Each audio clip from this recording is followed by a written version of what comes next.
Ya, Anda masih menyaksikan Market Buzz dan kita akan lanjutkan kembali perbincangan bersama dengan Mas Franky Prasetyo, Head of Equity Trading dari MNC Sekuritas Medan. Ya, Mas Franky, tadi kita sudah ulas ada dua saham yang Anda rekomendasikan, tapi kita akan sedikit singgung ini. Pre-opening indeks harga saham gabungan kembali lagi dibuka begitu, pre-opening menghijau 0,1% di 6665, 6665. Anda melihat bagaimana peluang untuk menembus kembali berada di level 6684 ya. Yang ini adalah level tertingginya dari 3 tahun terakhir untuk IHSG.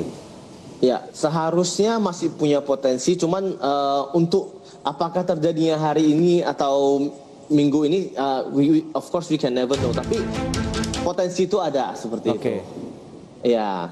Nah, itu dia potensi dengan pergerakan indeks yang juga masih cukup kuat dibandingkan dengan beberapa indeks di kawasan Asia yang tadi sudah mulai ada tekanan jual. Bagaimana dengan sentimen dari beberapa emiten yang juga Anda rekomendasikan? Oke lah, tadi perbankan sudah kita ulas. Kemudian TINS ini juga tadi kalau kita sudah singgung memanfaatkan dari pergerakan harga komoditasnya yang juga lagi naik. Nah, TINS ini sejauh mana Anda rekomendasikan? Kalau yang komoditas mungkin malah lebih bersifat trading ya dibandingkan dengan investasi, karena as we all know, harga komoditas itu kan bisa naik bisa turun, jadi volatility-nya itu sangat besar. Nah, tetapi kalau untuk timah ini kan harga timah juga sudah mengalami kenaikan yang sangat tinggi dalam tahun ini, dan kita lihat harga tin sendiri, harga saham timah sendiri juga in a positive trend. Jadi saya kira di harga saat ini 1730 kemungkinannya untuk ke level 1800 atau bahkan ke 2000 juga masih possible gitu, masih mungkin. Jadi kita masih quite optimistic. Ya, tentunya yang namanya komoditas kalau misalnya dia ada turun di bawah 1700 atau 1680 mungkin that is our stop loss point, seperti itu. Baik, kita beli pada saat ada sedikit koreksi dulu sambil cicil beli, atau penguatan masih akan berlanjut untuk TINS? Menurut saya di stage seperti ini ya, kita kan sudah mengalami rally 10% in terms of index. Banyak blue chip yang bahkan sudah naik 20%. Nah, kalau udah rally seperti ini, saya lebih prefer untuk kalau dia ada turun, ada pullback kita baru beli, ada pullback kita baru beli. Oh, oke. Ya, seperti itu. Baik, itu dia rekomendasi untuk TINS juga ya. Dan terakhir tadi properti yang juga ini lagi menghangat belakangan ini, bagaimana Anda melihat peluang? Kenapa BSDE yang Anda lebih rekomendasikan? Karena BSDE adalah property companies dengan value land bank paling besar di sektor properti di Indonesia. Kemudian harganya juga masih cukup menarik ya, 1160 masih undemanding. Jadi menurut saya BSDE itu kemungkinannya masih punya potensi untuk meningkat. Apalagi juga kita lihat ownernya sendiri juga lagi ada buyback saham di level 900-an, juga mereka aggressively buyback saham BSDE. Jadi kita lihat nah, selain itu kalau komoditas naik biasanya kan daya beli meningkat. Ketika daya beli meningkat ya properti itu menjadi sektor yang diunggulkan, seperti itu. Baik, Anda sebutkan tadi ada level 1200-an begitu. Apakah itu bisa tercapai? Ingat ada juga level tertinggi dalam 6 bulan terakhir adalah di 1225 untuk pergerakan BSDE-nya ini, Mas Franky. Betul.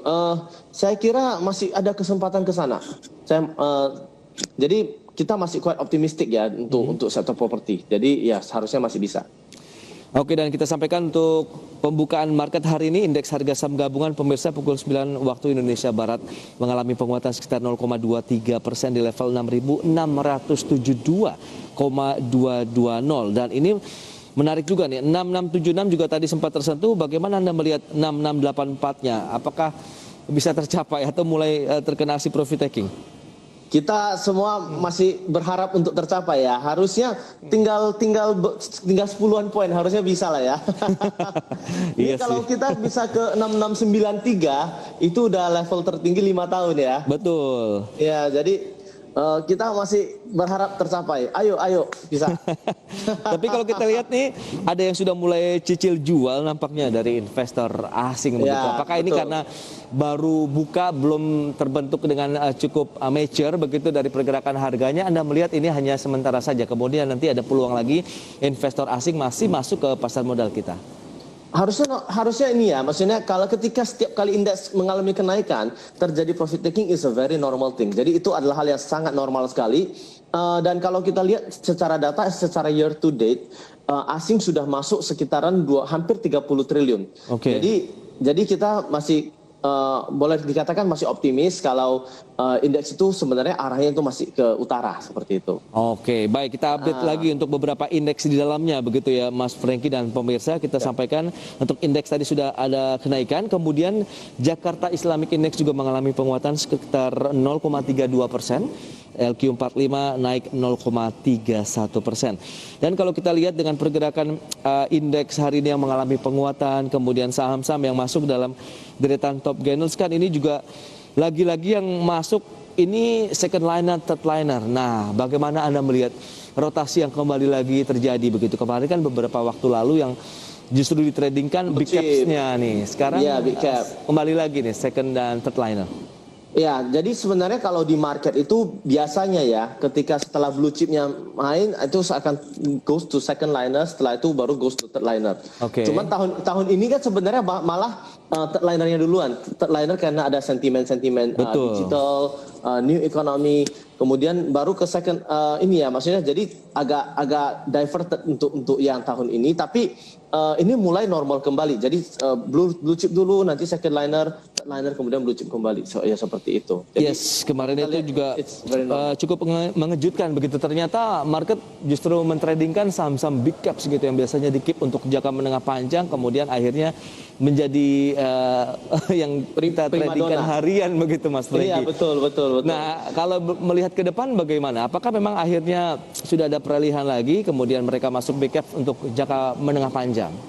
Seharusnya big caps kita, blue chip kita itu in a very reasonable valuation. Valuasi di blue chip kita tuh sebenarnya masih sangat reasonable, belum mahal. Jadi sebenarnya kalau investor-investor, apalagi institusi, kalau institusi itu kan sebenarnya kalau mereka mau masuk, itu mereka akan sangat preferable untuk masuknya itu ke blue chip dan big caps, karena di blue chip dan big caps yang bisa menampung likuiditas yang besar. Jadi dengan valuasi yang masih menarik, likuiditasnya yang bisa menampungnya banyak, harusnya untuk investor masih sangat bisa berinvestasi di sektor emiten-emiten blue chip kita. Baik, itu dia saham-saham yang masuk dalam pergerakan indeks dan juga mendukung penguatan IHSG. Dan kalau kita sampaikan data-datanya sedikit begitu untuk pemirsa Mas Franky.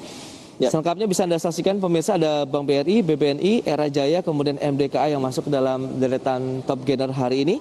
Kemudian bagaimana dengan saham-saham loser yang sudah mulai terkena shift profit taking ini di BBCA dari kemarin juga sudah mulai ramai juga dilepas begitu ya, meskipun stock split sudah dilakukan oleh emiten ini.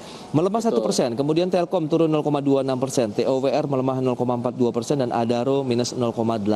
Nah, kalau kita lihat dengan kondisi market seperti saat ini, BBCA yang juga kemarin ramai dilepas, ada rekomendasi atau analisis Anda ini untuk Bank BCA sedikit saja bagaimana nih Mas Franky? Kalau BCA sejak stock split harusnya sentimen-sentimen ini ya, investor retail juga sudah bisa membeli saham BCA ya, karena kan dulu satu lot BCA itu 3 sekian juta, sekarang kan udah di bawah 1 juta. Jadi untuk retail harusnya sudah bisa untuk membeli BCA, dan BCA itu adalah company yang very very solid. Jadi kalau untuk cuman memang boleh dikatakan BCA itu relatively mahal ya, perusahaan bagus itu mahal biasanya. Jadi ya saya kira untuk BCA kalau investor yang mau moderate, risknya terjaga, tapi returnnya juga normal ya, jadi masih boleh beli BCA. Oke, koleksi untuk jangka panjang menarik lagi, jangan-jangan setelah stock split balik lagi nanti nilainya pada saat sebelum stock split. Kalau waktu stock split nilai BCA itu sekitar 900 triliun. Kalau mau balik lagi harus kali 5, 900 kali 5 udah harus 4.500 triliun untuk ke 35.000. Jadi kalau kita keep untuk jangka panjang, it's okay dong. Sebenarnya it's okay, karena BCA is a very good company. Hanya saja mungkin boleh diversified ya, maksudnya boleh beli BCA, boleh juga beli yang lain. Maksudnya BCA itu untuk menjaga supaya kalau yang lain turun dia nggak terlalu turun. Tapi kalau misalnya yang lain naik tinggi ya mungkin BCA biasanya dari profilnya kalau kita lihat ya, mungkin banyak perusahaan yang bisa naik lebih tinggi dari BCA seperti itu. Baik. BCA lantas BCA bagaimana? aman seperti itu. Mungkin tips yang bisa Anda berikan begitu di tengah penguatan indeks yang masih terjadi hari ini bagi pemirsa IDX Channel ini, Mas Franky. Jangan terlalu agresif. Jadi yang namanya market itu kan bisa naik bisa turun. Terkadang orang lupa kalau setelah market naik dalam dalam satu bulan naik 10%, orang lupa kalau market itu bisa turun, bisa terjadi koreksi.